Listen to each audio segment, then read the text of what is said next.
North Carolina की field में ये एक छोटा सा एरिया यूएसए की आर्मी ने फार्मर से खरीद लिया है। इस छोटी सी जमीन के नीचे एक खौफनाक सीक्रेट दफन है जिसने तकरीबन 60 साल पहले लाखों अमेरिकन को ऑलमोस्ट मार ही दिया था जब वो मजे से सो रहे थे। इस छोटी सी जमीन में यूएस आर्मी का कोई इंटरेस्ट नहीं था, लेकिन जो चीज इसके नीचे छुपी हुई थी उसमें था। ये स्टोरी है गोल्ड्सबोरो इंसिडेंट की, जो हमारी पूरी हिस्ट्री को चेंज करने वाला इंसिडेंट है। 23 जुलाई 1961 की आधी रात को एक B-52 स्ट्रेटोफोर्ट्रेस स्ट्रेटेजिक बम्बर डॉक हुआ था एक रिफ्यूलिंग प्लेन के साथ आधी रात को नॉर्थ कैरोलिना के ऊपर। हवा में फ्यूल भरना काफी खतरनाक काम होता है, लेकिन ये पायलट प्रोज होते हैं तो कोई मसला नहीं था। लेकिन फिर एक मसला हो जाता है। B-52 बॉम्बर का क्रू नोटिस करता है कि उनके एक विंग्स में से फ्यूल लीक हो रहा है। रिफ्यूलिंग प्लेन वहां से चला जाता है और बेस में लैंड हो जाता है। अब इस B-52 के लिए मसला ये था कि ये बहुत ज्यादा हैवी था सेफ लैंडिंग के लिए। एक बात आपको शायद नहीं पता होगी कि मोस्टली प्लेन्स का वेट ज्यादा होता है जब वो टेक ऑफ करते हैं, लेकिन उसी सेम वेट के साथ वो लैंडिंग नहीं कर सकते क्योंकि फ्यूल टैंक में फ्यूल का एक्स्ट्रा वेट होता है टेक ऑफ करते हुए। ये B-52 बॉम्बर बहुत बड़ा प्लेन था जो कि 1.5 lakh litre jet fuel carry कर सकता था। तो प्लेन हवा में था और पायलट उसको फील्ड के ऊपर घुमा रहे थे ताकि उसके फ्यूल का वेट कम हो सके और वो सही से लैंड कर सके। हर मिनट हजारों लीटर फ्यूल जमीन पर गिर रहा था और ये छोटा सा इशू फुल स्केल इमरजेंसी बन चुका था। पायलट उसको लैंड करने की कोशिश कर रहे थे, लेकिन ये प्लेन डैमेज हो गया था। ये प्लेन बहुत तेजी से नीचे आ रहा था और कुछ नहीं किया जा सकता था। कोई भी प्लेन क्रैश का नुकसान काफी बड़ा होता है, लेकिन इस B-52 बॉम्बर का नुकसान पूरी दुनिया के लिए डिजास्टर होने वाला था क्योंकि इस प्लेन की बैक में 3.8 मैग्नीट्यूड के हाइड्रोजन बम थे, जिसमें हर बम 200 गुना ज्यादा पावरफुल होता है हिरोशिमा और नागासाकी पे गिरने वाले न्यूक्लियर बॉम्ब से। इससे आगे बताने से पहले आप लोग ये सोच रहे होंगे कि यूएसए कर क्या रहा था इतने खतरनाक हाइड्रोजन बम को अपने ही कंट्री के ऊपर उड़ाकर। इसका जवाब वो नहीं है जो आप सोच रहे हैं कि शायद इन बम को कहीं ट्रांसफर किया जा रहा होगा। इसका सही जवाब है क्रोम डोम। ये एक डेडली ब्लैक ऑप्स मिशन था जो यूएसए कर रहा था 1960s में, जिसके बारे में आप सोच भी नहीं सकते। और इसका सिर्फ एक ही मकसद था, सोवियत को तबाह करना, यानी मॉडर्न डे रशिया। ये कोल्ड वॉर का दौर होता है और न्यूक्लियर अटैक करना तो अपनी पीक पे था। इस वॉर में भी वही रूल था जो हम लोग बचपन में इस्तेमाल करते थे, अगर तुम हमें उड़ाओगे तो हम तुम्हें और बुरी तरह उड़ाएंगे। सपोज अगर सोवियत ने एक ही वार में यूएस का कमांड इंफ्रास्ट्रक्चर उड़ा दिया, इसके जवाब में हमला करना यूएसए के लिए इम्पॉसिबल था और वो बदला भी नहीं ले सकते थे। इसी वजह से ऑपरेशन क्रोम डोम शुरू किया गया। इस ऑपरेशन में काफी सारे B-52 bomber plane nuclear weapon लेकर हवा में हर वक्त उड़ते रहते थे। तो अगर सोवियत यूनियन न्यूक्लियर अटैक कर भी दे यूएसए पे और सब कुछ तबाह भी हो जाए अमेरिका में, तो ये B-52 बॉम्बर प्लेन फिर भी रशिया में जाकर न्यूक्लियर वेपन से उसको तबाह कर सकती हैं ऑपरेशन क्रोम डोम की वजह से। ये प्लान तो काफी अच्छा था, लेकिन इसकी खतरनाक साइड का इन लोगों ने नहीं सोचा। ऐसा वेपन जो मिलियंस में लोगों को मार सकता है, वो अमेरिका में हर वक्त 24/7 8 सालों तक हवा में उड़ते रहे। 24 जनवरी 1961 की स्टोरी पे वापस आए तो वो B-52 बॉम्बर बहुत तेजी से नीचे जा रहा था, इंसानों के बनाए हुए 2 सबसे पावरफुल वेपन्स के साथ। प्लेन हवा में ही टूट जाता है और वो 2 न्यूक्लियर वेपन प्लेन से निकलकर हवा में होते हैं। इसमें से पहला नीचे जा रहा था तो उसका पैराशूट खुल जाता है, और जो दूसरा बम था वो 700 किलोमीटर पर आवर की स्पीड से नीचे तेजी से आ रहा था और वो एक मीटरॉइड की तरह जमीन पर जाकर टकरा जाता है। जैसे ही ये होता है, इसमें से एक बम फटने के लिए तैयार था, और वो वाला नहीं जो आप सोच रहे हो। न्यूक्लियर वेपन्स में ना 4 सेफ्टी मैकेनिज्म्स होते हैं जो इसको किसी एक्सीडेंट की सूरत में फटने से बचाते हैं। दूसरे बम के केस में जो स्पीड ऑफ साउंड की रफ्तार से जमीन पर टकराया, लकीली उसके सारे ही मैकेनिज्म सही से काम किए, लेकिन जो पहला बम था उसके केस में काम थोड़ा खराब हो गया। आप ये सोच रहे होगे कि जो पहले बम का पैराशूट खुला था हवा में, वो किसी किस्म का सेफ्टी फीचर होगा जो इस बम को एक्सीडेंट की सूरत में प्रोटेक्ट करेगा, जबकि असल में पैराशूट खुलना ही पहला स्टेप होता है न्यूक्लियर बम के फटने का। जब किसी जगह न्यूक्लियर वेपन गिराया जाता है तो पहले उसका पैराशूट खोला जाता है। पहला के न्यूक्लियर बम गिराने वाले पायलट को भागने का टाइम मिल जाए उस लोकेशन से, और दूसरा के वो जमीन से थोड़ी हाइट पर ही ब्लास्ट हो ताकि उसका इम्पैक्ट मैक्सिमम हो। तो पहले बम का पैराशूट खुलना काफी बुरा साइन था और वो फटने के लिए तैयार था। जब बम डिस्पोजल टीम उस लोकेशन पर पहुंची तो उनको 3000 किलो का न्यूक्लियर बम जमीन में घुसा हुआ नजर आया। इसका फ्रंट साइड जमीन में धंसा हुआ था।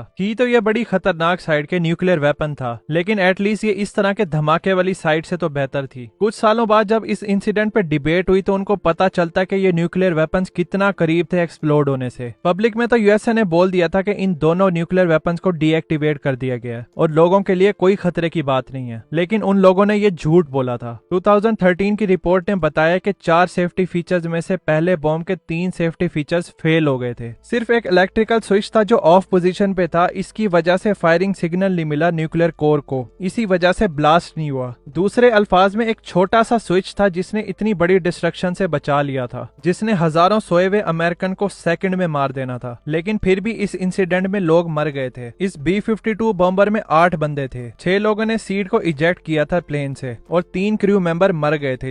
इसमें से एक जिसने सीट इजेक्ट नहीं की थी वो बच गया था टूटे हुए प्लेन से, उसने हवा में ही छलांग मार दी थी और पैराशूट के जरिए जमीन पर लैंड हो गया था। इस वाकये के कुछ दिन बाद जब जगह को बॉम्ब से क्लियर करने का टाइम आता है तो पहला बॉम्ब जिसने ऑलमोस्ट हजारों लोगों को मार ही दिया था वो जमीन पर पड़ा होता है, उसको ये लोग बड़े आसानी से लोकेशन से ले जाते हैं। लेकिन दूसरे बॉम्ब के लिए काम थोड़ा खराब था, क्योंकि ये स्पीड ऑफ साउंड से गीली जमीन पर गिरा था तो ये बॉम्ब 6 मीटर जमीन के अंदर चला जाता है और अंदर ये टूट भी जाता है। बॉम्ब के अंदर 2 सेपरेट न्यूक्लियर कोर्स होते हैं ताकि फटते हुए मैक्सिमम तबाही हो। रिकवरी क्रू को पहली सबसे बड़ी कोर तो मिल जाती है, लेकिन उनको दूसरी कोर मिलती ही नहीं है। कई दिनों की खुदाई के बाद जब उनको कोर नहीं मिलती तो वो डिसाइड करते हैं कि इस होल को हम वापस से भर देते हैं और ये प्रिटेंड करते हैं कि कुछ हुआ ही नहीं ऐसा वैसा। और अब तक आपने भी गेस कर लिया होगा वो जमीन का टुकड़ा जो मैंने आपको वीडियो के शुरू में बताया था, ये वही हिस्सा है। आज भी 6 किलो प्लूटोनियम इन दरख्तों के नीचे कहीं छुपा हुआ है। इसी वजह से यूएसए की आर्मी ने इस जमीन के छोटे से टुकड़े को खरीदा हुआ है कि कोई बेवकूफ इसके ऊपर घर ना बना ले। इसके आसपास की फील्ड पर आज भी खेती की जाती है। इस इंसिडेंट में तो ये कहा जा सकता है कि कोई बड़ा नुकसान नहीं हुआ सिवाय उन 3 क्रू मेंबर्स के मरने के, लेकिन सिर्फ इमेजिन करो कि अगर वो हाइड्रोजन बम फट जाता तो हमारी हिस्ट्री बिल्कुल ही चेंज होती। एक 3.5 मैग्नीट्यूड के हाइड्रोजन बम का एक्सप्लोड होना अमेरिका के अंदर, वो भी कोल्ड वॉर के दिनों में, इसके बहुत ही सीरियस कॉन्सिक्वेंसेज होने थे। अगर अमेरिका ये समझता कि वो अंडर अटैक हैं तो क्रोम डोम वाला रिस्पॉन्स फौरन होना था, और अगर अमेरिका को पता चल भी जाता कि न्यूक्लियर बॉम्ब उनका अपना ही था तो उन्होंने कौन सा ना मानना था पब्लिक में कि उन्होंने ही लाखों अमेरिकन को मार दिया। इन्होंने पब्लिक के सामने अपने हमसाये दुश्मन सोवियत पर ही उंगलियां उठानी थी। इसके जवाब में सोवियत को भी इन पर हमला करना पड़ता। तो एक छोटे से इलेक्ट्रिकल स्विच ने हमारी पूरी हिस्ट्री को चेंज होने से बचा लिया। लेकिन हिस्ट्री का ये मतलब नहीं है कि सिर्फ इंसानों की हिस्ट्री। हम इंसानों से पहले कई किस्म के क्रिएचर्स अर्थ पर जिंदा थे। हमारे प्लेनेट की हिस्ट्री में टोटल में 5 मास एक्सटिंक्शंस हुई हैं। आपको सिर्फ डायनासोर वाली एक्सटिंक्शन का पता होगा, जबकि उससे भी पहले 4 मास एक्सटिंक्शन हो चुकी है हमारे प्लेनेट पे, और हर एक्सटिंक्शन से पहले क्रिएचर्स जिंदा थे। इन 5 मास एक्सटिंक्शन पे मैंने ये वाली वीडियो बनाई है, आपको हाईली रिकमेंड करूंगा कि आप जरूर देखना। मिलते हैं फिर करोड़ों साल पहले।